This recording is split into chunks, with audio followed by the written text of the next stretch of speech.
Hello everyone. Today we will solve from question number 6 of exercise 1.1 class 7 wow maths. इससे पहले हम 1 से 5 तक के क्वेश्चन कंप्लीट कर चुके थे, जिसका लिंक मैं आपको नीचे डिस्क्रिप्शन बॉक्स में दे दूंगा. And the exercise 1.1 question number 6 this है कि answer the following question. First part, what will be the sign of the product of 123 negative integers. जब हमारे पास 123 नेगेटिव इंटीजर्स हैं तो उनका प्रोडक्ट करेंगे तो साइन कैसा आएगा. इंटीजर्स का जो मल्टीपल करके आएगा वो साइन क्या आएगा, प्लस होगा कि माइनस होगा. ओके, तो 6 का ए पार्ट क्या होगा, नेगेटिव. क्यों, अभी मैं समझाता हूं. आंसर दोगे नेगेटिव. कैसे, देखो इंटीजर्स नेगेटिव है, कुछ भी हो, मान लो -3 इंटू -5 इंटू -1 ऑड नंबर में है ना. क्योंकि 123 क्या होता है, ऑड. ये कह रहा है what will be the sign of the product of 123 negative integers. तो minus into minus plus, plus into minus minus, क्या आएगा उससे हमें पता ही नहीं, नंबर नहीं मालूम. वैसे इसमें क्या आएगा 15. तो अगर ऑड इंटीजर्स नेगेटिव हो तो प्रोडक्ट इज ऑलवेज नेगेटिव, और इवन नंबर इंटीजर्स हो जैसे -3 -5 लिए, 2 ही ले लिए, 2 क्या होते हैं even, minus into minus plus 15. तो कैसा प्रोडक्ट का साइन क्या है, प्लस. तो फर्स्ट क्वेश्चन में फर्स्ट पार्ट में कितने नेगेटिव इंटीजर्स दे रखे थे, 123 नेगेटिव इंटीजर्स. चलिए और दोबारा से करते हैं, उससे आगे कुछ लैंग्वेज लिखनी है तो लिख देते हैं. लिखोगे बिकॉज देयर आर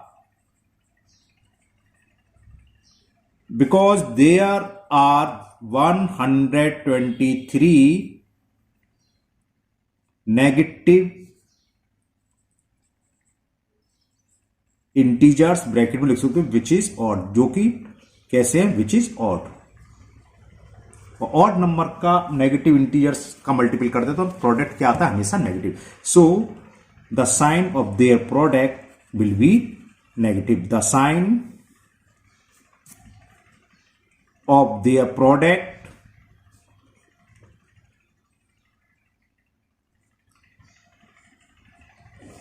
और आपको जल्दी तो खाली नेगेटिव भी लिख सकते हो, विल बी नेगेटिव. इसमें मैंने पूरा आपका एक्सप्लेन कर दिया. Okay, now B part, if 16 positive integers are multiplied together what will be the sign of the product.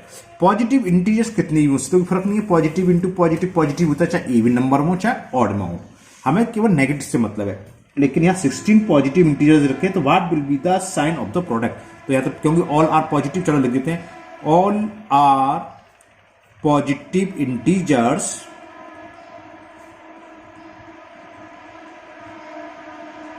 So the sign of the product, the sign of the product will be positive. अगर कुछ positive हो कुछ negative, तो हमें positive को देखना नहीं, हमें तो केवल नेगेटिव को देखना है. अगर नेगेटिव इंटीजर इवन नंबर में है तो साइन आएगा पॉजिटिव, और नेगेटिव इंटीजर अगर ऑड नंबर में दे रखे हैं तो उनका मल्टीप्लिकेशन यानी कि प्रोडक्ट का साइन क्या आएगा, negative.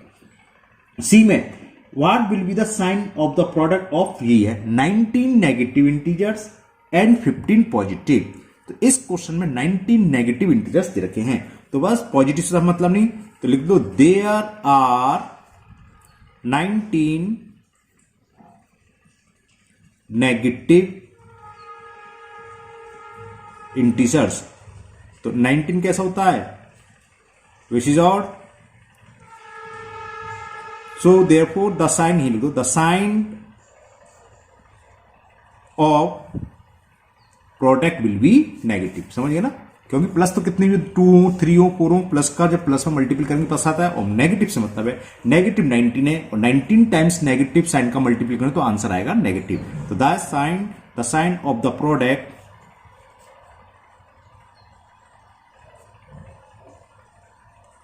Will be negative. Now D part में ये है what do you observe from the above, ऊपर से हमें क्या ऑब्जर्व मिल रहा है, हमें क्या मिल रहा है, क्या ऑब्जर्व मिल रहा है, अगर हम इवन नंबर नेगेटिव साइन का मल्टीपल करते हैं तब तो आंसर आता है पॉजिटिव, और अगर odd number positive, odd number क्या कहते हैं, ऑड नंबर नेगेटिव इंटीजर्स का प्रोडक्ट करते हैं तो आंसर आता है नेगेटिव। तो ये दोनों बातें लिख दो कि प्रोडक्ट ऑफ ऑड नंबर और negative integer is always negative, लिख देते हैं। तो product of even number of negative integers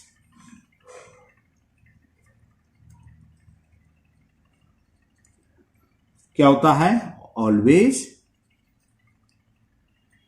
is always positive, क्योंकि हमने निकला इवन नंबर। और दूसरा क्या निकला, अगर इवन की जगह ऑड होगा, नीचे लिख देता हूं, and the product of odd numbers of negative integers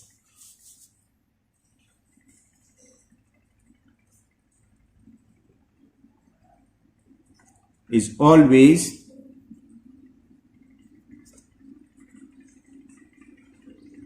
negative, है ना। इसे आप क्लियर है कि नहीं, नहीं, आप एक बार और समझ लीजिए। देखिए देखो क्या होता है, -a into -b into c, मतलब प्लस ले लिया, into d into minus ABCDE ले लिया मैंने। अब जब हम इनका मल्टीपल करेंगे तो माइनस इंटू माइनस प्लस, और plus into minus minus, minus आ गया, प्लस के कुछ नहीं भी हो, प्लस इंटू प्लस तो प्लस ही होता है, और इसका ABCDE ये प्रोडक्ट आ गया, है ना। कब, जब माइनस के कितने साइन है, 3 का मतलब ऑड।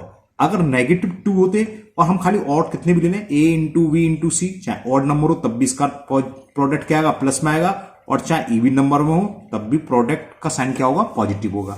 मेन चीज क्या है, नेगेटिव वाली ध्यान रखनी है। तो नेगेटिव अगर ऑड नंबर में है और मल्टीपल हो रहा है तो साइन हमेशा नेगेटिव आएगा, और अगर इवन नंबर में जैसे -a into -b into -c into -d, तो छोटी सी नंबर लिया, minus minus plus, plus minus minus, minus minus plus.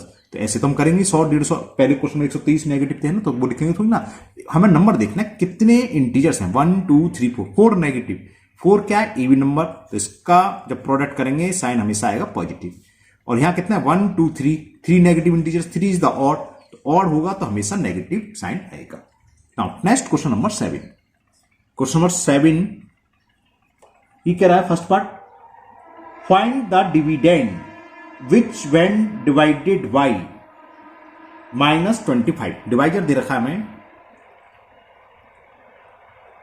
-25, gives 154 as the quotient. Quotient हमें दे रखा है 154, और रिमाइंडर के बारे में कुछ जिक्र नहीं है, यानी कि रिमाइंडर 0 है। तो डिविडेंड क्या होता है, ये फॉर्मूला पढ़ा है आप लोगों ने, बचपन से पढ़ते आ रहे हो। डिविडेंड बचपन से 4th 5th से स्टार्ट हो जाते हैं। Dividend equal to the divisor into quotient plus remainder. अगर रिमाइंडर हो, यहां रिमाइंडर है तो रिमाइंडर की जरूरत नहीं है, और अगर रिमाइंडर लिखोगे तो 0, तो जरूरत नहीं है, सीधे सीधे डिविडेंड इक्वल टू होता है डिवाइजर इनटू कोशेंट। डिवाइजर कितना दे रखा है हमें, -25 इंटू 154, -25 को मैं डायरेक्ट मल्टीपल कर रहा हूं, 25 4 जो होते हैं 100, कैरी 10, 25 5 से 125 और 10 135 का 5, अब कैरी 13, 25 बन जाए 25 और 13 ऐड करेंगे तो 38। It is the answer. तो डिविडेंड हो गया -3850। Now B part, when 3500 is divided by 9, तो 3500 क्या डिविडेंड, जिसमें हम डिवाइड करते हैं वो कहलाता है डिविडेंड, वो दे रखा है 3500। when 3500 is divided by a number x, divisor यहां x दे रखा है, divisor equal to capital X, इसी को फाइंड करना होगा। आगे पढ़ते हैं। द कोशेंट, कोशेंट भी गिवन है हमें, the quotient is -125, तो find the value of X, वही हो गया। तो वही लगा, तो क्या होता है, divisor into quotient is equal to dividend. ये तो हमने फॉर्मूला बताया था, क्या होता है, डिवाइजर इंटू, ये कब है जब रिमाइंडर नहीं हो, इंटू कोशेंट इज इक्वल, और यहां रिमाइंडर नहीं देखा है यानी कि रिमाइंडर जीरो है। जब रिमाइंडर जीरो होता है तो सीधे सीधा dividend equal to divisor into quotient. हो सकता है आगे सवाल में हो या किसी में रिमाइंडर दे दे, तो डिवाइजर प्लस कोशेंट प्लस, गलत बोल गया, divisor into quotient plus remainder is equal to dividend. तो चलिए वैल्यू पुट करना है, डिवाइजर की वैल्यू एक्स है, ये हमें निकालनी है, इंटू ये एक्स है और ये मैंने इंटू का चिन्ह लगाया ना, और कोशेंट कितना, -125, और डिविडेंड कितना दे रहा है, 3500। तो एक्स की वैल्यू निकला है, कैसे, ये अपॉन में जाएंगे, क्रॉस मल्टीपल जिसे बोलते हैं, 3500 अपॉन -125। हम जब एक, इससे पहले हमने सबसे पहले वीडियो नहीं बताया था प्लस और माइनस, हम अगर डिविडेंड माइनस में हो या डिवाइजर माइनस में हो, एक माइनस है तो आंसर यानी कि क्वेश्चन हमेशा क्या आएगा, माइनस में, है ना। तो माइनस में आएगा ये, तो अब से कैंसिल कर ले, 25 से कैंसिल कर दे रहा हूं मैं, 25 5 से 125 होते हैं, 25 बन जाए 25, 10 कैरी, 10 और 1 0, 100 हो गए, 25 4 0 और ये 0 बचाइए, 25 4 100 है ना, और ये 0 बचाइए, 5 से काट दें, माइनस तो है ही, माइनस तो आ जाएगा, 5 से 5 2 10, 5 8 जा, माइनस का साइन, तो x की वैल्यू आ गई -28। तो value of x will be -28। Okay, ये था क्वेश्चन नंबर 7 का बी पार्ट। इसमें एक पार्ट और दे रखा है, सी पार्ट। सी पार्ट में गिवन है what would be the quotient. Quotient पूछा है व्हेन 22572 इज डिवाइडेड बाय, हमें डिविडेंड क्या दे रखा है इसमें, जिसमें हम डिवाइड करते हैं वो डिविडेंड होता है, और वो दे रखा है डिविडेंड 22572 डिवाइडेड बाय यानी कि डिवाइजर, वो हमें दे रखा है -18। पूछा क्या है, कोशेंट। तो फॉर्मूला लगाओ, quotient into divisor, quotient into divisor is equal होता है डिविडेंड। कोशेंट हमें फाइंड करना है, ज्यादा से हम कभी कभी शॉर्ट में लिखते हैं तो कैपिटल क्यू लिख देते हैं कोशेंट। डिवाइजर हमें दे रखा है -18 और डिविडेंड 22572। तो कोशेंट की वैल्यू कितनी आ गई, तो कोशेंट विल बी 22,572 अपॉन -18। चलिए पहले तो 2 से कैंसिल कर दें, 2 9 जा, माइनस तो है ही, 2 9 जा 18, 2 से कटे, 2 1 जा 2 1 जा, और 2 2 जा 4, कैरी 1 17 हो गया, 2 8 जा 16 और 1 12 2 6 जा। अब ये 9 से कैंसिल होगा, तो देखते हैं 1 9 के टेबल वो जानते हो, डिजिट टेस्ट, डिजिट्स का सम अगर 9 से डिविजिबल हो तो मैं सम निकालूंगा इन सब डिजिट्स का, 1 1 2 2 4 4 6 10 18 बिल्कुल है। तो 9 से काट दिया तो -1 तो ही बचा, और 9 से काट दिया मैंने, 9 1 जा 9, 2 बचा 2 2 22, 9 2 जा 18, अब 4 बचा 48, 9 5 जा 45, 3 बचा 9 4 जा। तो क्वेश्चन आ गया माइनस ही है, तो -1254। आंसर चेक कर लें, बीच में किसी के कर लेना चाहिए, तो -1254 is the correct answer. Now question number 8। Question 8 is Ramesh complete a game with 1500 points in first round। First round में उसका स्कोर है, चलो लिख ले, स्कोर इन फर्स्ट राउंड, ऐसे लिख दे रहे हैं, score in first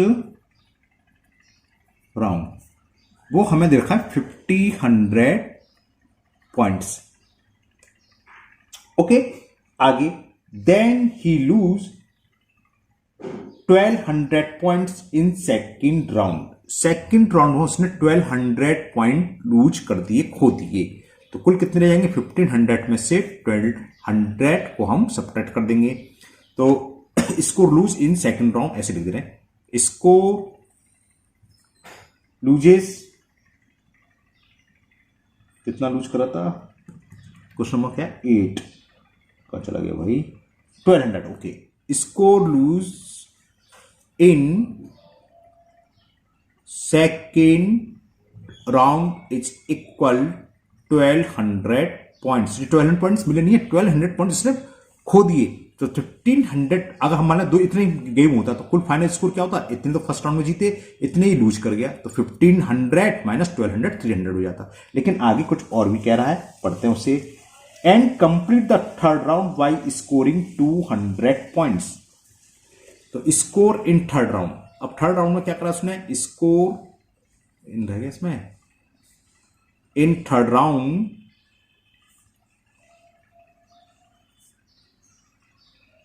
200 point. 200 point इसने थर्ड राउंड में और ले लिए. तो फाइनल स्कोर पूछा होगा, what is the final score. तो फाइनल स्कोर क्या हुआ समझ में आया नहीं? फाइनल स्कोर बताओ क्या होगा. फर्स्ट राउंड में इसको 1500 पॉइंट थे, सेकंड राउंड में इसने लूज कर दी. लूज कर माइनस, तो उसको सब्ट्रैक्ट करेंगे. और थर्ड राउंड में फिर उसने 200 पॉइंट गेन कर लिए. तो कुल कितने हो गए? 1500 प्लस 200 1700 माइनस 1200, और 17 में से 1200 सब्ट्रैक्ट करेंगे तो 500 पॉइंट्स आंसर आ गया. तो ये हो गया क्वेश्चन नंबर 8 का आंसर. फाइनली उसका स्कोर कितना रहा? 500 points. Now question number 9. And elevator descent into a mine shaft at the rate of 30 metre per minute. If the descent start from 20 meter above the ground level, how long will it take to reach minus 240 metre. Question को ऐसे नहीं, ये figure बनाऊं जब थोड़ा समझ में आएगा. ये ग्राउंड लेवल है ना, और एक एलिवेटर मशीन नीचे जाने वाली. Descent into a mine shaft at the rate of 30 metre per minute. इसकी स्पीड 30 मीटर पर मिनट. अभी मैं लिख दूंगा 30 metre per minute. If the descent start from 20 metre above the ground. हाँ, ये चीज है, ये ग्राउंड से 20 मीटर ऊपर है मशीन एलिवेटर. यहां से स्टार्ट होगी और कहां जा रही है? नीचे जा रही है. To take minus 240 metre. Integers में क्या होता है? माइनस 240 का मतलब अर्थ से या समुद्र तल से नीचे. यहां अर्थ की बात चल रही है, तो यहां से माइनस 240 का मतलब 240 मीटर नीचे पहुंचना है. माइनस से शो कर देते हैं. माइनस का मतलब बिलो, प्लस का मतलब एबव. तो ये नहीं है कि हम 20 माइनस 240 करेंगे, हम 20 प्लस 240. मशीन तो यहां से चलेगी और यहां से यहां तक आनी है, तो कुल कितनी डिस्टेंस कवर करेगी? 20 मीटर ये, और माइनस मत कर देना, प्लस. चलिए, तो ये माइनस क्या शो कर रहा है? माइनस ये शो कर रहा है कि ये अर्थ से बिलो में है, और प्लस होता है अर्थ से एबव या सी लेवल के एबव. ओके, इंटीजर्स में हमने डिस्कस करा था, बताया था माइनस का मतलब प्लस का एक दूसरे के अपोजिट डायरेक्शन में. अगर आप यहां से यहां तक आएंगे तो सिर्फ कितना 220 मीटर चलेंगे? नहीं, आप कर दो 20 माइनस 240 और कर दो 220 मीटर, और वही माइनस में, माइनस में डिस्टेंस होती नहीं कुछ. तो चलिए कितना 20 मीटर ये भी चले और 240 मीटर आपने ये भी डिस्टेंस कवर करी. तो माइनस का मतलब क्लियर हो गया, क्योंकि स्टूडेंट्स करते हैं तो हमने देखा, चेक करते हैं, ये मिस्टेक कर दिया कुछ बच्चे, इसलिए मैंने क्लियर कर दिया. हाँ, तो बात चल रही थी इसकी स्पीड की. स्पीड ऑफ एलिवेटर कितनी स्पीड से वो नीचे आ रही, डिसेंड कर उतर रही है, नीचे की तरफ आ रही है ना, वो दे रखी है 13 मीटर पर मिनट. तो स्पीड ऑफ एलिवेटर मैं लिख रहा हूं 13 मीटर पर मिनट. 20 मीटर ये चलेगा, 240 मीटर ये. तो डिस्टेंस कवर बाई, चलो लिख देते हैं, कितनी डिस्टेंस कवर करी कुल इसने? डिस्टेंस कवर बाई, या टोटल डिस्टेंस लिख देना, या डिस्टेंस एक ही बात है. एलिवेटर क्या होगा? 20 मीटर. तो ये ध्यान रखना है ना, माइनस के चक्कर में गलत मत कर देना. 240 ये तो कितना हो गया? 260 मीटर. अब टाइम पूछा है, टाइम कैसे निकालते हैं? एक फॉर्मूला होता है डिस्टेंस स्पीड टाइम से रिलेटेड, पता है आप लोगों को? नहीं पता है? टाइम क्या होता है? टाइम बराबर होता है डिस्टेंस अपॉन स्पीड. मैं लिख देता हूं, टाइम से निकालो फॉर्मूले से. टाइम पूछा है ना, तो टाइम इक्वल टू होता है distance cover by object upon speed of object. जो भी ऑब्जेक्ट है ये, तो सीधा सीधा डिस्टेंस अपॉन स्पीड. उसको कितनी डिस्टेंस कवर करनी है? 260 मीटर. स्पीड क्या दे रखा है? 13 मीटर पर मिनट. अब स्पीड ध्यान रखना, जिसमें देखिए पर मिनट में, तो आंसर मिनट में आएगा. अगर स्पीड दी होती पर आवर, और ये भी ध्यान रखना स्पीड्स का ध्यान रखना, यहाँ तो मीटर है और यहाँ ऑलरेडी मीटर था, इसलिए मैं नहीं हो सकता था स्पीड किलोमीटर पर आवर में दी होती या ये डिस्टेंस किलोमीटर में होती और स्पीड दी होती मीटर पर मिनट, तो ये दोनों सेम होनी चाहिए। यहाँ ऑलरेडी सेम है, मीटर में है और डिस्टेंस भी मीटर में है, नहीं पहले चेंज करते। अब 13 से कैंसिल कर दो, 13 2 या 26, तो आंसर किस में आएगा, स्पीड किस में दे रखी थी, मीटर पर मिनट, तो ये आंसर आएगा मिनट में। ओके, तो 20 minute is the answer of question number 9। Now 10th question. तो ऊपर वाले क्वेश्चन में माइनस का गलत मत कर देना, माइनस से मतलब क्या है, बस अर्थ से नीचे आए हम। क्वेश्चन नंबर 10 कह रहा है a shopkeeper earn a profit of 5 rupees by selling 1 notebook and incurs a loss ₹1 selling a old pen। Okay, question का मतलब समझ में आ गया। एक नोटबुक बेचता है तो उसको प्रॉफिट होता है 5 रुपीज। चलो मैं लिखता हूं, प्रॉफिट ऑन सेलिंग 1 नोटबुक। तो profit on selling 1 notebook 5 rupees दे रखा है, और loss on selling 1 old pen, पुराना पेन बेचता है, ओल्ड मैंने लिखा नहीं, लिख लो चलो, 1 रुपीज का होता है। अब होता क्या है, आगे पढ़ते हैं। इन अ पर्टिकुलर मंथ, किसी month shopkeeper earn a profit ₹185 if he sold 75 old pens. तो find the number of notebook sold, बताओ उसने कितनी बुक बेची होंगी। टोटल प्रॉफिट कितना दे रखा है, total profit on a particular month is given 185 rupees, कुल मिलाकर उसको 185 रुपीज हुआ। उसमें यह भी दे रखा है कि उसने ही सोल्ड 75 ओल्ड पेन्स। तो number of old pen sold, number of old pen sold, और वो हमें दे रखे हैं 75। ओके, हाँ, तो number of old pen sold 75। एक ओल्ड पेन पर कितना लॉस हो रहा है, 1 रुपीज का। तो 75 पर कितना लॉस हुआ होगा, 1 का मल्टीप्लाई कर दें 75 हो जाएगा, है ना। तो डायरेक्ट लिख दो loss on pen, loss on old pen. ये तो समझ में आया, डायरेक्ट लिख दे रहा हूं मैं। एक पेन पर 1 रुपीज का 75 बेचे तो इतना लॉस हुआ 75 रुपीज का। टोटल प्रॉफिट हुआ उसको 185।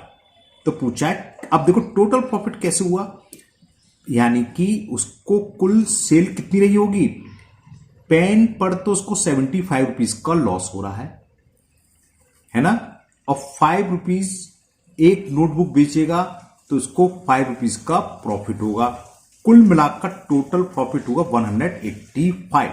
तो क्या ये खाली बुक बेचने से प्रॉफिट हुआ, नहीं, ये टोटल प्रॉफिट कितना हुआ उसे कुल मिलाकर प्रॉफिट कितना हुआ 185 रुपीज ये, और 75 और हुआ होगा। समझ में आ रही बात, कुल टोटल प्रॉफिट, या टोटल प्रॉफिट मैंने गलत लिख दिया है, ओनली प्रॉफिट लिख रहा हूं। प्रॉफिट इससे कुल मिलाकर होगा 185 फाइनली जो प्रॉफिट हुआ है ना।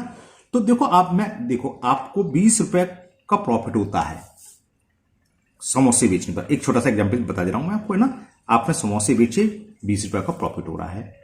आपने जलेबियां बेची है ना, मान लो 5 रुपए का या 10 रुपए का लॉस हो रहा है। तो आपको कुल प्रॉफिट कितना हुआ, 20 में से 5 सब्ट्रैक्ट करोगे तो 15 ही तो हुआ। क्लियर। तो क्या आपने 15 रुपीज का प्रॉफिट समोसे पर लिया, नहीं, समोसे पर 20 रुपए का लिया था। तो उस पर जो प्रॉफिट होगा किस पर निकलेगा, जो प्रॉफिट है वो, और दूसरे पर जो लॉस हो रहा है उसको भी ऐड कर दें, तो टोटल प्रॉफिट किस पर आएगा, नोटबुक पर। ये तो कुल हमारे पास फाइनल प्रॉफिट दे रखा है दोनों को मिलाकर, जो प्रॉफिट में वो और जो लॉस है तो हम लॉस माइनस कर रखा हुआ। तो यानी कि इसमें से क्या है, जो भी प्रॉफिट होता है उसमें से लॉस माइनस करा हुआ। तो कुल प्रॉफिट कितना होगा किस पर, नोटबुक पर, ये प्लस 75 और ऐड करेंगे। बात समझ में आ गया, ये समझ आ गया। जैसे आप समोसे बेचते हो 20 पे लॉस पर, सॉरी 20 पे प्रॉफिट पर, और जलेबी आपने 5 पे लॉस पर बेची। अब हम कहें कुल कितना प्रॉफिट हुआ फाइनली, कोई वस्तु थी आपने एक पर 20 पर प्रॉफिट लिया, दूसरे 5 पर लॉस, तो कुल मिलाकर 15 पर बेचे आपके, है ना। अब हम कहें कि समोसे पर प्रॉफिट कितना हुआ, समोसे पर 20 रुपए का हुआ था। तो कैसे निकलेगा, जो फाइनल प्रॉफिट है कुल मिलाकर उसमें जितना लॉस हुआ है वो भी ऐड कर दें, तो दूसरे आर्टिकल उतना हमने प्रॉफिट लिया। तो हमें नोटबुक पर प्रॉफिट कितना मिलेगा 185 प्लस 75। तो प्रॉफिट ऑन नोटबुक को, प्रॉफिट ऑन नोटबुक्स कितना होगा 185 प्लस 75। ये कुल मिलाकर नोटबुक का प्रॉफिट हुआ। 5 5 10 कैरी 1, 8 7 15 16 कैरी 1, 260 रुपीज का प्रॉफिट हुआ टोटल मिलाकर बुक पर। अब नंबर ऑफ बुक सोल्ड निकाल सकते हैं। एक बुक पर हो रहा है 5 रुपीज, तो नंबर ऑफ बुक सोल्ड 260 में हम कर दें 5 से डिवाइड। बात समझ में आ गई? ठीक है ना? तो number of book sold 260 upon 5, 5 5 जा 5 2 जा, तो 52 नोट्स बुक्स आ गई। कितनी इसने बुक बेची? बुक से मतलब अगर बुक बोल गया नोटबुक्स की बात चलेगी, 52 नोट्स बुक। बात समझ में आ गई ना? Now next question number 11। अगर आपको किसी क्वेश्चन में लगता है ये नहीं क्लियर हुआ है, प्रॉब्लम है, तो आप कमेंट बॉक्स में कमेंट करें। उस क्वेश्चन को खाली उसी क्वेश्चन की वीडियो एक अलग बना के अपलोड कर दूंगा। Okay, question 11।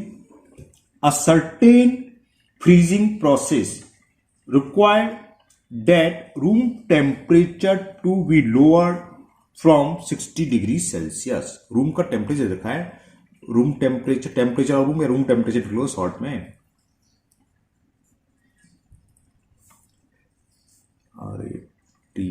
रूम टेम्परेचर में रखा है 60 डिग्री सेल्सियस। दोबारा से सुन लो।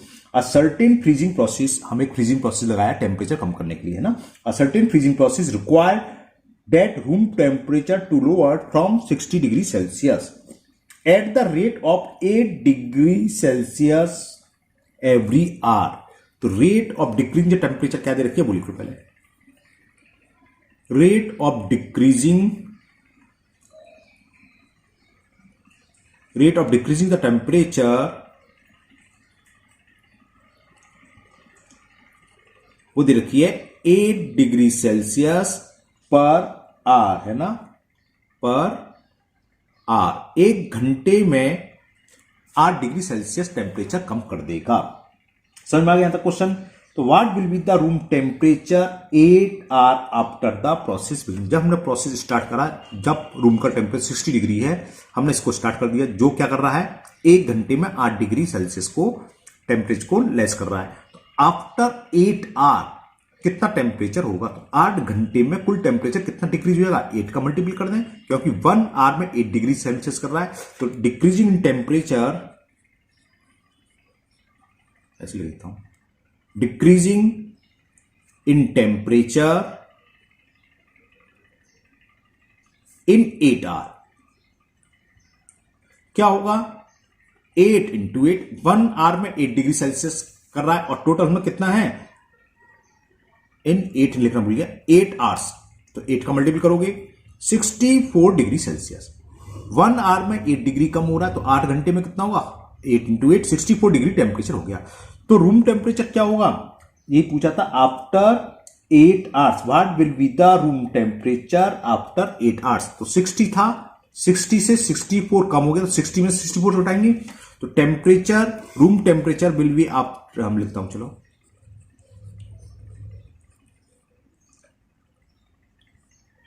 रूम टेम्परेचर आफ्टर 8 आवर्स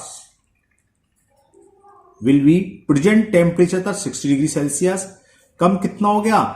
कम कितना हो गया? 64 डिग्री सेल्सियस। 60 में से 64 सब्ट्रैक्ट करोगे तो कितना आ गया? 4 डिग्री, -4 डिग्री। तो रूम का टेम्परेचर होगा -4 degree Celsius. The room temperature after 8 hours is -4 degree Celsius. Now question number 12। Question 12 है, in a test there are 100 question. Total number of question कितने रखे लिख देता हूं मैं। Total question is 100 plus 3 marks are given for each correct answer. तो marks for each correct answer ये भी लिखते चलते हैं। Marks for each correct answer वो है 3 मार्क्स। अगर कोई एक आंसर सही देगा तो उसको 3 मार्क्स मिलेंगे। ओके, टोटल क्वेश्चन कितने 100। अब आगे बढ़ते हैं। -1 mark for each incorrect. Okay, अगर कोई गलत कर देगा तो नेगेटिव मार्किंग है, 1 नंबर कट जाएगा। तो marks for each incorrect answer is -1 marks. Okay, ये हमें गिवन है। और देखते हैं आगे क्या कह रहा है। And 0 marks are given for not attempting the question. उससे कोई फर्क नहीं है, अटेम्प्ट नहीं करा तो 0 मार्क्स मिलेंगे। चलो लिख देते हैं marks not attempting questions, marks for not attempt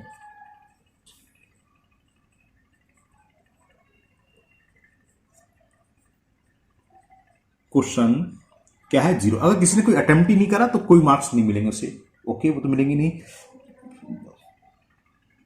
Rakesh score 190 marks. Rakesh ने कोई एग्जाम दिया तो उसका स्कोर क्या है, Rakesh score is 190 marks in a test by answering 70 question correctly.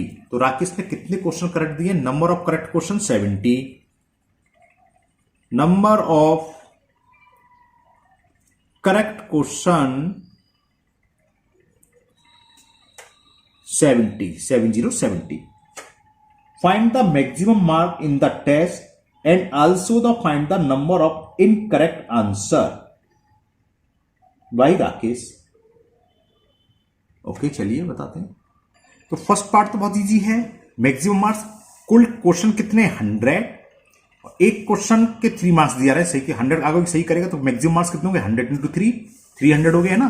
तो मैक्सिमम मार्क्स समझ में नहीं आ गया। आपको कोई एग्जाम देने गए 100 क्वेश्चन है और हर एक का क्वेश्चन के नंबर 3 नंबर है, आप सारे करे आए मैक्सिमम तभी तो आएंगे सबसे सही हो। तो 100 × 3 300 मार्क्स हो गए। तो मैक्सिमम मार्क्स इज 3 × 100, तो 300 मार्क्स। अब देखो राकेश का कुल स्कोर है 190, उसने करेक्ट क्वेश्चन कितने अटेम्प्ट करें 70। तो मार्क्स ऑन करेक्ट क्वेश्चन कितने होंगे, marks on correct question, marks on correct question, एक करेक्ट क्वेश्चन पर मार्क मिलने 3 लिखा, marks for each correct 3 marks.